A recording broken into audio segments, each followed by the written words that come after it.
Hello friends, ಹೇಗಿದ್ದೀರಾ? ನಾವು ಇವತ್ತಿನ ಕ್ಲಾಸಲ್ಲಿ ಆಸಿಡ್ಸ್ ಅಂಡ್ ಬೇಸಸ್ ಮೇಲೆ ಬಂದಿದ್ದ ಪ್ರೀವಿಯಸ್ ಇಯರ್ ಕ್ವಶನ್ಸ್ ಅನ್ನ ಡಿಸ್ಕಸ್ ಮಾಡ್ತಾ ಹೋಗೋಣ ಬನ್ನಿ. ಈ ಆಲ್ರೆಡಿ ಕೆಸೆಟ್ ಎಕ್ಸಾಮಲ್ಲಿ ಕೇಳಿರುವಂತಹ ಪ್ರಶ್ನೆಗಳಿವು. ಅವುಗಳನ್ನು ಒಂದೊಂದಾಗಿ ಸಾಲ್ವ್ ಮಾಡ್ತಾ ಹೋಗೋಣ. So theory of acids base ಮೇಲೆ ಬಂದಿರುವಂತಹ ಕ್ವಶನ್ಸ್ ಈ ರೀತಿ ಇದೆ ನೋಡಿ. First question, Lux flood definition of acids and bases will holds good in explaining the acid-base behavior of molten solids, molten liquids, gases.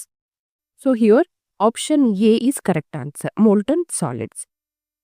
See, ಏನ್ ಹೇಳುತ್ತೆ Lux flood definition? Lux flood definition applicable to molten oxides. Oxide ion acceptors ಅನ್ನ ನಾವು acids ಅಂತ consider ಮಾಡ್ತೀವಿ. Oxide ion donors ಅಂತಂದ್ರೆ ಅದು base ಆಗಿರುತ್ತೆ. For example, calcium oxide acting as A base, ಯಾಕೆಂದ್ರೆ ಅದು ಆಕ್ಸೈಡ್ ಅಯಾನ್ ಅನ್ನ ಸಿಲಿಕಾಗೆ ಕೊಡ್ತಾ ಇದೆ ಟು ಫಾರ್ಮ್ ಕ್ಯಾಲ್ಸಿಯಂ ಸಿಲಿಕೇಟ್. ಇರುವಂತಹ ರಿಯಾಕ್ಟೆಂಟ್ ಮತ್ತೆ ಪ್ರಾಡಕ್ಟ್ ಎರಡೂ ಕೂಡ ಯಾವ ಸ್ಟೇಟ್ ಅಲ್ಲಿ ಇದೆ? ಮೋಲ್ಟನ್ ಸಾಲಿಡ್ ಸ್ಟೇಟ್ ಅಲ್ಲಿ ಇರುವಂತದ್ದು. So the correct answer is option A, molten solids. ಓಕೆನಾ? Next, in the reaction H2CO3 plus water giving HCO3 minus plus H3O plus ion. So ಎರಡು ಏನು ಈಕ್ವಿಲಿಬ್ರಿಯಂ ಅಲ್ಲಿದೆ. ದ ಬ್ರಾನ್ಸ್ಟೆಡ್ ಆಸಿಡ್ಸ್ ರೆಸ್ಪೆಕ್ಟಿವ್ಲಿ ಆರ್, ಯಾವುದು ಬ್ರಾನ್ಸ್ಟೆಡ್ acid ಆಗಿ act ಮಾಡುತ್ತೆ ಅಂತ ಕೇಳ್ತಾ ಇದ್ದಾರೆ. ನಮಗೆ according to Bronsted acid base theory, one which gives H plus ion, H plus donor is acid, H plus acceptor is base ಅಂತ ಗೊತ್ತಿದೆ ಅಲ್ವಾ? ಇಲ್ಲಿ H2CO3 ಏನಾಗ್ತಿದೆ? ಪ್ರೋಟಾನ್ನ ಡೊನೇಟ್ ಮಾಡಿ HCO3 ಮೈನಸ್ ಆಗ್ತದೆ, ಕರೆಸ್ಪಾಂಡಿಂಗ್ ಕಾಂಜುಗೇಟ್ ಬೇಸ್ ಅನ್ನ ಕೊಡ್ತಾ ಇದೆ. ಅದೇ ರೀತಿ ಇಲ್ಲಿ ಬ್ಯಾಕ್ವರ್ಡ್ ರಿಯಾಕ್ಷನ್ ಅಲ್ಲಿ H3O ಪ್ಲಸ್ ಏನಿದೆ, H3O plus is donating a proton to give H2O. So here H2CO3 and here H3O plus acting as an Bronsted acid. So option C is the correct answer. Next, the conjugate base of H3O plus is. So ಒಂದು conjugate acid base ಅಂತ ಹೇಳಬೇಕು ಅಂತಂದ್ರೆ ಅದರಲ್ಲಿ ಒಂದು proton difference ಇರಬೇಕು, right? ನೋಡಿ, which differ by a proton, then it is considered as conjugate acid base pair ಅಂತ ಹೇಳಿ. ಸೊ ಒಂದು ಆಸಿಡ್ ಒಂದು ಕಾಂಜುಗೇಟ್ ಬೇಸ್ನ ಕೊಟ್ಟಿದೆ ಅಂತಂದ್ರೆ ಅದು ಒಂದು ಪ್ರೋಟಾನ್ ಲೆಸ್ ಸ್ಪೀಸೀಸ್ ಅನ್ನ ಕೊಟ್ಟಿದೆ ಅಂತ. ಅದೇ base giving A conjugate acid ಅಂತಂದ್ರೆ ಕಾಂಜುಗೇಟ್ ಆಸಿಡ್ ನಲ್ಲಿ ಏನಾಗಿರುತ್ತೆ? ಒಂದು ಪ್ರೋಟಾನ್ ಜಾಸ್ತಿ ಇರುವಂತದ್ದು. ಫಾರ್ ಎಕ್ಸಾಂಪಲ್, ಇಲ್ಲಿ ಆಸಿಡ್ ಇದೆ, acid is giving corresponding conjugate base ಅಂದ್ರೆ ಒನ್ ಪ್ರೋಟಾನ್ ಲೆಸ್ ಇದೆ ಎರಡಕ್ಕೂ. ಅದೇ ರೀತಿ base H2O giving conjugate acid, year in conjugate acid one proton is more, right? ಅಲ್ಲಿ ಏನ್ ಕೇಳ್ತಿದ್ದಾರೆ? ಕಾಂಜುಗೇಟ್ H3O ಪ್ಲಸ್ ಇನ ಕಾಂಜುಗೇಟ್ ಬೇಸ್ ಏನಾಗಿರುತ್ತೆ ಅಂತ ಕೇಳ್ತಿದ್ದಾರೆ. That is water. H2O plus H plus it gives. So its conjugate acid is H2O.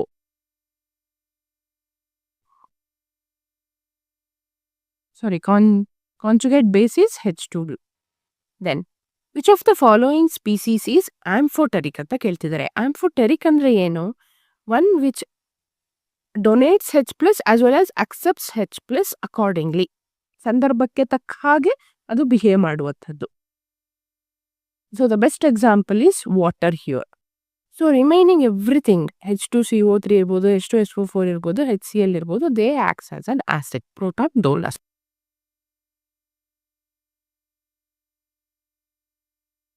ನೋಡಿ, how it behaves as both acid as well as base ಅಂತ ಒಂದು ಎಕ್ಸಾಂಪಲ್ ನ ಮೂಲಕ ತಿಳ್ಕೊಳ್ಳೋಣ.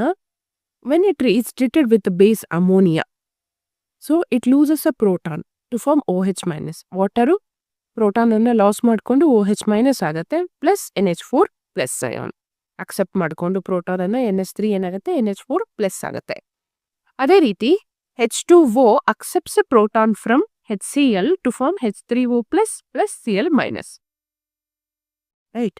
Next, going to the next part, that is strength of acid ಮೇಲೆ ಹೇಗೆ question ಬರುತ್ತೆ ಅಂತ ಹೇಳಿ.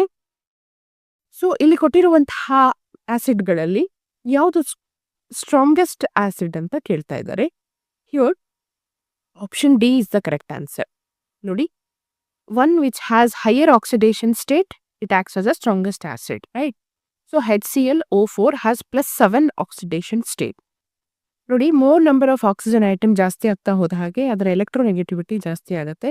ಅದರ ಎಲೆಕ್ಟ್ರೋನೆಗೆಟಿವಿಟಿ ಜಾಸ್ತಿ ಆಗ್ತಾ ಹೋದ ಹಾಗೆ they behaves as a strong acid, right? So the correct answer ಯಾವುದು? HClO4.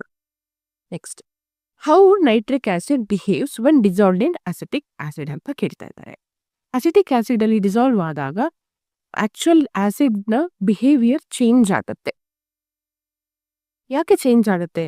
ನೋಡಿ, ಅಸಿಡಿಕ್ ಸ್ಟ್ರೆಂತ್ ಯಾವಾಗಲೂ ಬೇಸಿಕ್ ಸ್ಟ್ರೆಂತ್ ಆಫ್ ಸಾಲ್ವೆಂಟ್ ಮೇಲೆ ಡಿಪೆಂಡ್ ಆಗಿರುತ್ತೆ.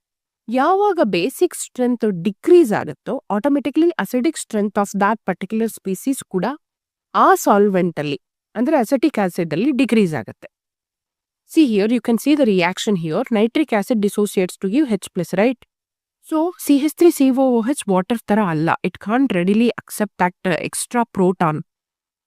So even though it accepts the proton, it is less stable. CH3COOH 2+ ಆಗುತ್ತೆ and NO3 minus ಆಗುತ್ತೆ. But the basic strength of this acetic acid ಏನಿದೆ ತೀರಾ ಕಡಿಮೆ ಆಗುವಂತೆ. ಸೊ ಆಟೋಮೆಟಿಕ್ಲಿ ಏನಾಗುತ್ತೆ, acidic strength of nitric acid gets weak. So option A ಏನಿದೆ, it acts as a weak acid ಅನ್ನುವಂಥದ್ದು ಸರಿಯಾದ ಉತ್ತರ ಇದೆ.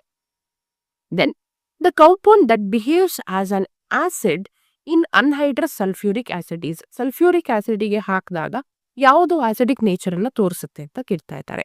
ಕೊಟ್ಟಿರುವಂತಹ ಆಸಿಡ್ ಅಲ್ಲಿ ಪರ್ಕ್ಲೋರಿಕ್ ಆಸಿಡ್ ಏನಿದೆ that behaves as a strong acid. ಯಾಕೆ ಅಂತಂದ್ರೆ it dissociates to give like this ClO4-. So chlorine it is highly electronegative.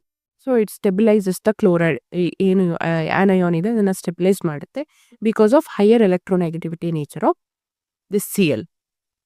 So HClO4- is the correct answer. ಅದು ಸಲ್ಫ್ಯೂರಿಕ್ ಆಸಿಡ್ಗಿಂತ ಜಾಸ್ತಿ ಆಸಿಡಿಕ್ ಬಿಹೇವಿಯರ್ ಅನ್ನು ತೋರಿಸುವಂಥದ್ದು.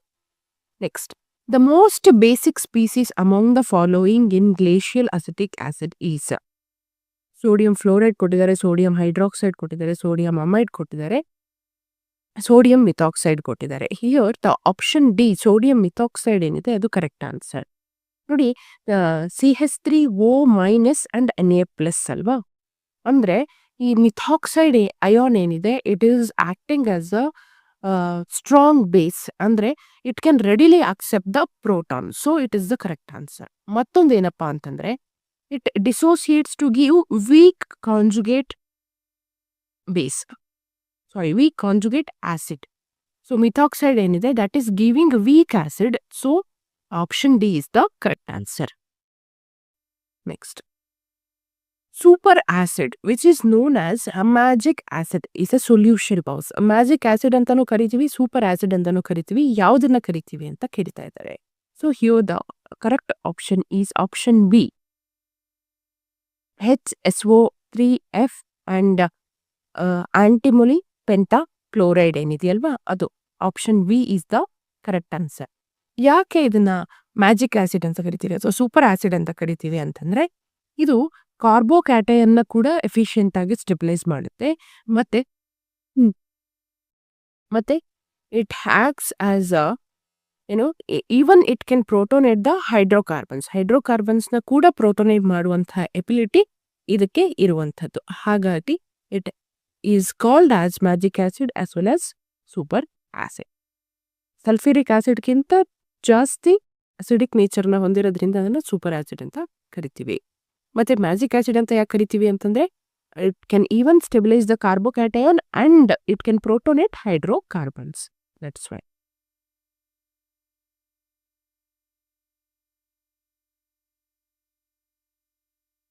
So pH concept ಮೇಲೆ acid ಬೇಸಲ್ಲಿ question ಕೇಳ್ತಾರೆ. ನೋಡಿ, ಇಲ್ಲಿ pH ಆಫ್ ಅ ಸೊಲ್ಯೂಷನ್ 25 ಡಿಗ್ರಿಯಲ್ಲಿ 2 ಅಂತ ಆಲ್ರೆಡಿ ಕೊಟ್ಬಿಟ್ಟಿದ್ದಾರೆ. ನಾವು pH ನ ಡಬಲ್ ಮಾಡಿದ್ವಿ ಅನ್ಕೊಳ್ಳಿ, 2 ಇದನ್ನ 4 ಮಾಡಿದ್ವಿ ಅನ್ಕೊಳ್ಳಿ, ಆಗ ಹೈಡ್ರೋನಿಯಂ ಅಯಾನ್ ಕಾನ್ಸಂಟ್ರೇಷನ್ ಎಷ್ಟಿರುತ್ತೆ ಅಂತ ಕೇಳ್ತಾ ಇದ್ದಾರೆ. What is the concentration of H3O plus ion ಅಂತ ಕೇಳ್ತಾ ಇದ್ದಾರೆ. ಸೊ ಇನಿಷಿಯಲ್ ಕಾನ್ಸಂಟ್ರೇಷನ್ ಏನಂತ ಕೊಟ್ಟಿದ್ದಾರೆ. We know that pH is equal to negative log of H3O plus. ಸರಿನಾ? ಸೊ ಇನಿಷಿಯಲ್ pH is 2 ಅಂತ ಕೊಟ್ಟಿದ್ದಾರೆ. ಸೊ ಇನಿಷಿಯಲ್ pH is 2 ಅಂತಂದ್ರೆ negative log of H3O plus ion. So if you calculate the value of H3O plus ion, it is given by 10 to the power of minus 2 molar, right? ಈಗ pH ನ ಏನ್ ಮಾಡಿದೀವಿ, double ಮಾಡಿದಾಗ what will be the concentration of hydronium ion ಅಂತ ಕಂಡುಹಿಡಿಬೇಕು. So 4 is equal to negative log of H3O plus, so concentration of H3O plus will be 10 to the power of minus 4 molar, right? So if we compare the change in pH, we get the answer. Now,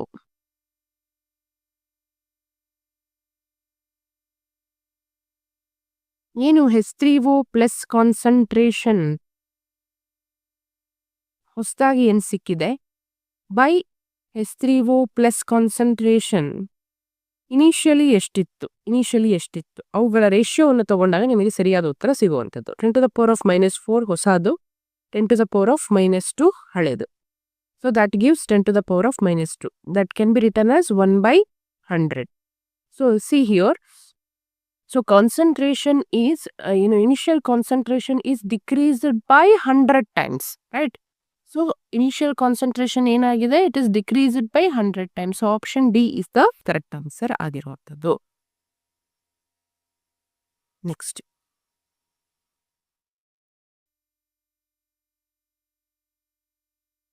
What will be the pH of a solution formed by mixing 40 ml of 0.1 molar HCl with 10 molar of 0.5 molar NaOH? So pH of new solution ಯಾವಾಗ ಇವೆರಡು HCl with a particular molar and particular volume when mixed with 10 ml of 0.45 molar of NaOH ಜೊತೆ mix ಮಾಡಿದಾಗ what is the value of pH ಅಂತ ಕೇಳ್ತಾ ಇದ್ದಾರೆ.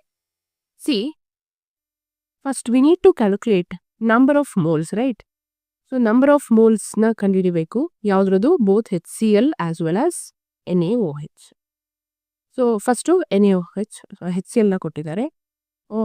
How to calculate number of moles? So it is volume into molarity. So what is the volume of HCl given here?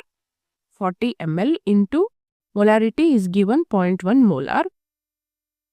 So 40 into 0.1 will give you 4 millimolar, right?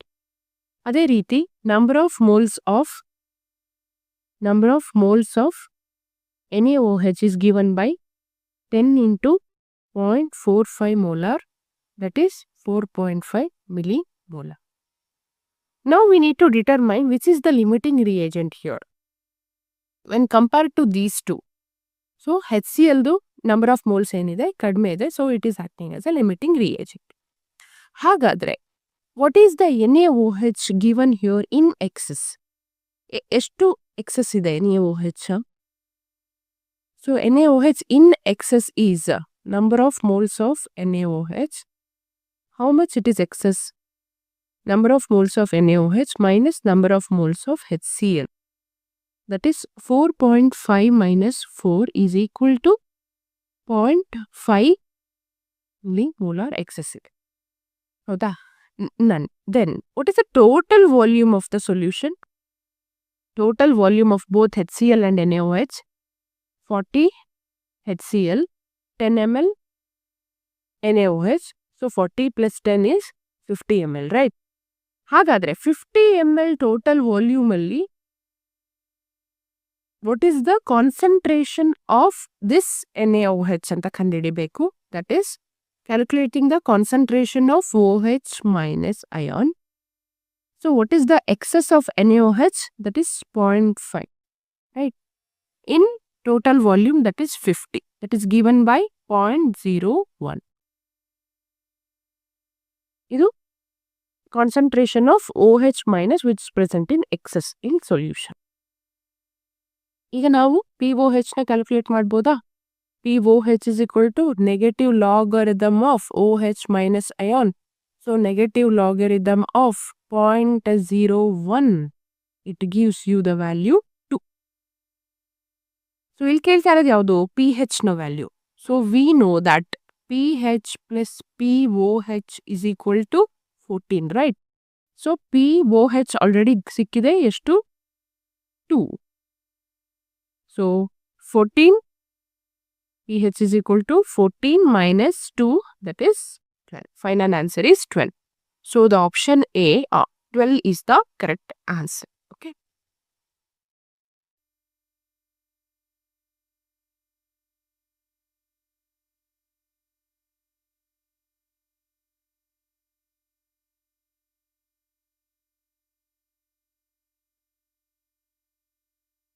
So Pearson concept prakara, a hard base is one whose donor atom has. So hard ಬೇಸಿನ donor ಆಟಮ್ನ character ಹೇಗಿರುತ್ತೆ ಅಂತ ಕೇಳ್ತಾ ಇದ್ದಾರೆ. So here option A, B, C, D ನ ನೋಡ್ತಾ ಹೋದ್ರೆ a option C will be the correct answer. ನೋಡಿ, ಹಾರ್ಡ್ ಬೇಸ್ ಯಾವಾಗಲೂ it have higher electronegativity then low polarisability. Low polarisability ಅಂತಂದ್ರೆ ಏನು? ಅವುಗಳ electron cloud is not easily distorted. ಈಸಿಯಾಗಿ distort ಆಗೋದಿಲ್ಲ ಲೋ ಪೋಲರೈಸಬಿಲಿಟಿ ಅಂತಂದ್ರೆ. ಮತ್ತೆ it is very difficult to oxidize. So option C is the correct answer. Because of the smaller size, higher electronegativity and low polarizability, they difficult to oxidize. So option C is the correct answer. Then, based on the principle of hard soft acid base theory, which of the following is best suited for Li plus and Hg2 plus? ನೋಡಿ, ಇಲ್ಲಿ hard acid ಯಾವಾಗ್ಲೂ prefer to bind to the hard base. ಅದೇ ರೀತಿ soft acid ಯಾವಾಗ್ಲೂ binds to soft bases, right? ಇಲ್ಲಿ lithium plus ಏನಿದೆ, that is acting as an hard acid. So that prefers to bind hard base, that is oxygen is hard base. ಯಾಕೆ ಹೇಳಿ? It is smaller in nature, smaller in size, highly electronegative ಆಗಿರುತ್ತೆ, ಮತ್ತೆ it shows low ಪೋಲರೈಸಬಿಲಿಟಿ. ಅದೇ ರೀತಿ Hg2 plus ಏನಿದೆ, it is comparatively larger in size, highly polarisable in nature, and it binds to soft base. Soft base ಕೊಟ್ಟಿರುವಂತಹ option ಅಲ್ಲಿ sulphur ಇರುವಂಥದ್ದು, sorry soft acid sulphur ಇರುವಂಥದ್ದು. Soft acid is larger in size when compared to oxygen, then it is highly polarisable in nature. So option A ಏನಿದೆ, oxygen and sulphur, ಅದು ಸರಿಯಾದ ಉತ್ತರ ಆಗಿರುತ್ತೆ. So lithium plus, as it behaves as an hard acid, it binds to hard base oxygen. Hg2 plus, it is a soft base, so it binds to soft acid, that is sulfur. Okay.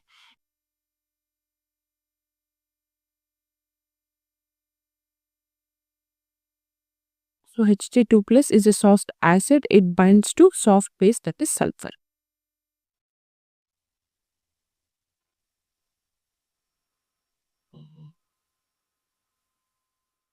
So which of the following equation represents autoionization of liquid sulfur dioxide?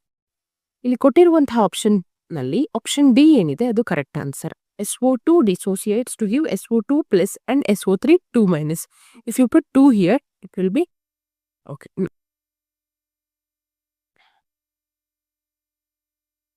Which of the following will acts as an acid in liquid sulfur dioxide according to solvent system concept? ಯಾವುದು okay act as solid ಅಂತ ಕೇಳ್ತಾ ಇದ್ದಾರೆ. ಯಾವ medium ಅಲ್ಲಿ liquid sulphur dioxide ಅನ್ನುವಂತಹ solvent system ಅಲ್ಲಿ? C, one which increases the concentration of cation, that is SO2 concentration ಅನ್ನ ಯಾವುದು ಜಾಸ್ತಿ ಮಾಡುತ್ತೋ ಅದು ಏನಾಗಿರುತ್ತೆ, ಗುಡ್ ಆಸಿಡ್ ಬಿಹೇವಿಯರನ್ನು ಶೋ ಮಾಡ್ತಾ ಇರುತ್ತೆ. ಕೊಟ್ಟಿರುವಂತಹ ಆಪ್ಷನ್ನ ನೋಡಿ, K2SO3, HCl, Na2SO3 and ಥಯೋನೈಡ್ fluoride SOCl2. ಕೊಟ್ಟಿರುವಂತಹ 4 ಆಪ್ಷನನ್ನು ಅಬ್ಸರ್ವ್ ಮಾಡಿದ್ರೆ ಇದು ಕೊಡುತ್ತಲ್ವಾ SO2+ ಕಾನ್ಸಂಟ್ರೇಷನನ್ನು ಜಾಸ್ತಿ ಮಾಡುತ್ತಿದೆ ಅಲ್ವಾ, ಹಾಗಾಗಿ option D is the correct answer. The reaction between potassium amide and ammonium iodide in liquid ammonia ಅಂತ ಕೇಳ್ತಾ ಇದ್ದಾರೆ. ಈಸ್ ಕಾಲ್ಡ್ ರೆಡಾಕ್ಸ್ ರಿಯಾಕ್ಷನ್ನ, ಪ್ರೆಸಿಪಿಟೇಷನ್ ರಿಯಾಕ್ಷನ್ನ, ಆಸಿಡ್ ಬೇಸ್ ರಿಯಾಕ್ಷನ್ನ, ಕಾಂಪ್ಲೆಕ್ಸೋಮೆಟ್ರಿಕ್ ರಿಯಾಕ್ಷನ್ ಅಂತ ಕೇಳಿದ್ರೆ ಇದಕ್ಕೆ ಸರಿಯಾದ ಉತ್ತರ acid base reaction. See here, potassium amide ಅಂದ್ರೆ it gives K+NH2 minus, right? So concentration of anion NH2 minus ion ಜಾಸ್ತಿ ಆಗ್ತಾ ಇದೆ, so it acts as base. ಇಲ್ಲಿ ಇದನ್ನು ಕರೆಕ್ಟ್ ಮಾಡ್ಕೊಳ್ಳಿ, it is base. Okay, it is base. Here it is acid. Concentration of NH4+ I minus ಆಗಿ dissociate ಆಗುತ್ತೆ. Concentration of positive ion that is NH4+ concentration ಜಾಸ್ತಿ ಆಗುತ್ತೆ in liquid ammonia, so it is acting as acid. Both acid base reacting in liquid ammonia to give what salt that is potassium iodide and solvent. So salt ಅನ್ನ ಕೊಡ್ತಾ ಇರೋದ್ರಿಂದ what type of reaction it is? Acid base reaction.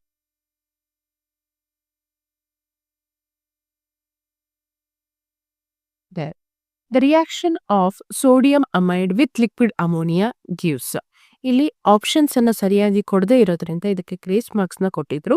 So sodium amide in presence of liquid ammonia gives Na+ and NH2 minus ions. Okay, ಇಲ್ಲಿಗೆ ಬಂದಿರುವಂತಹ previous questions ಅನ್ನ discuss ಮಾಡಿದ್ವಿ. ಇದನ್ನ ನೀಟಾಗಿ ಓದ್ಕೊಳ್ಳಿ ಅಂತ ಹೇಳ್ತಾ ಮುಂದಿನ ಕ್ಲಾಸಲ್ಲಿ ಭೇಟಿ ಆಗೋಣ. Thank you.